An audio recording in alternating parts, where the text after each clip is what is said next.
Hi friends, कैसे हो आप लोग। स्वागत है आपका अपने channel math research centre Aryan sir पर। फ्रेंड्स, आज मैं फिर से लेके आऊँ आपके लिए काफी ज्यादा डरावना और भयानक स्टोरी। तो चलिए बिना वक्त गवाए कहानी को शुरू करते हैं। शीर्षक का नाम है खुद के अंदर के डर को मारो।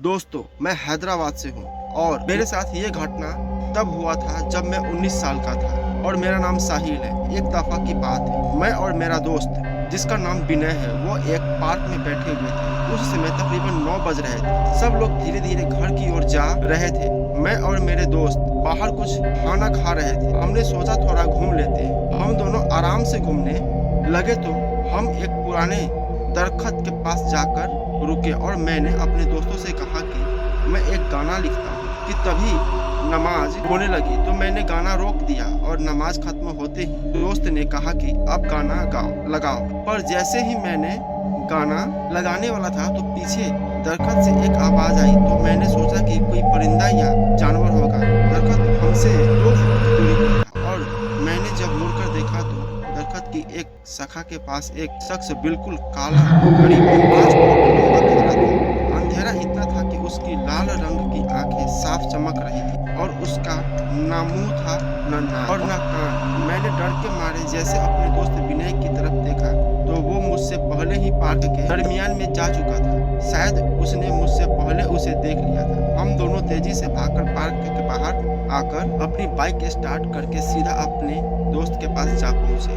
मैंने जैन की तरफ देखा तो डर के मारे उसके आंसू निकल रहे थे। फिर मैंने जैन से कहा कि तू मेरी एक फोटो खींच ले, कैमरे में भूत नजर आ जाते हैं।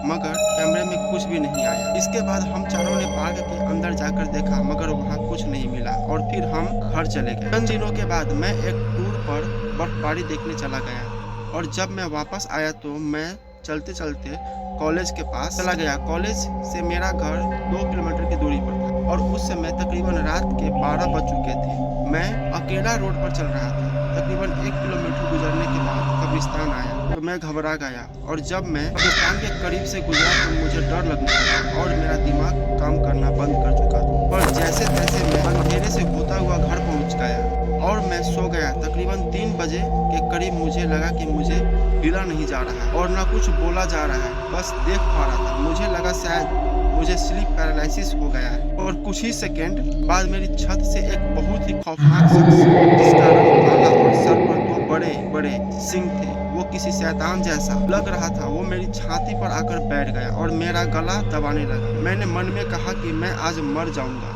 मैं खुदा का नाम लेने लगा क्योंकि ना मुझे बोला जा रहा था और ना मैं हिल पा रहा था। फिर अचानक मैं हंसने लगा। मैं मुस्कुराना नहीं चाहता था मगर फिर भी खुद ब खुद मेरे मुंह से हंसी निकल रही और थोड़ी देर बाद खुदा का नाम लेने लगा। मेरी आंख से आंसू निकल पड़े तो वो ये कहकर गायब हो गया कि तू बच गया वरना आज मारा जा। और मैं जैसे ही ठीक हुआ तो मैंने पूरे घर में सबको तलाश किया मगर सब लोग 3rd फ्लोर पर सो रहे थे और मैं सबसे नीचे वाले कमरे में अकेला सोया था। मैं डर के साथ जब वापस अपने कमरे में नीचे आया तो मैंने बेड के नीचे एक बच्चे के हंसने की आवाज़ सुनी। मैं डर के बेहोश होने वाला ही था कि मैंने खुद को कंट्रोल करते हुए बेड के नीचे देखा तो बड़े रंग का बच्चा एक अजीब खौफनाक आवाज़ में बोला, तेरी किस्मत बहुत अच्छी है जो तू झूठ नहीं बोलता, इसलिए हमसे बच गया। जब हम तुम्हें मारने लगते हैं तो हमें एक रोशनी आके रोक देती है वरना हम तुम्हें बड़ी मौत देते। मैं बेहोश हो गया लेकिन बेहोशी में मेरे कानों में एक आवाज़ आई कि ये सब तेरे पीछे इसलिए है क्योंकि तू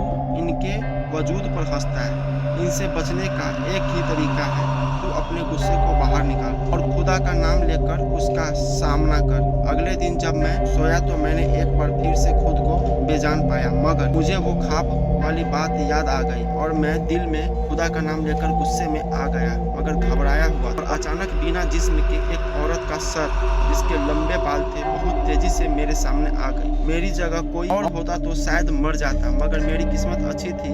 मैंने ऊपर वाले का नाम लेकर खुद को गुस्से में रखा और फिर अचानक मेरे चेहरे पर मुस्कुराहट आ गई और सब पहले जैसा नॉर्मल हो गया। इन चीज़ों से डरना बंद हो गया और मुझे इसका तोड़ भी मिल गया। तो दोस्तों, देखा आपने, अगर आपके अंदर निडरता हो तो आपको किसी की सहायता लेने की जरूरत नहीं और ऊपर वाला सदैव आपके साथ होता है। तो फ्रेंड्स, कैसा लगा स्टोरी प्लीज कमेंट करके बताइए और हमारे चैनल को सब्सक्राइब जरूर कीजिए। मिलते हैं अगले स्टोरी में।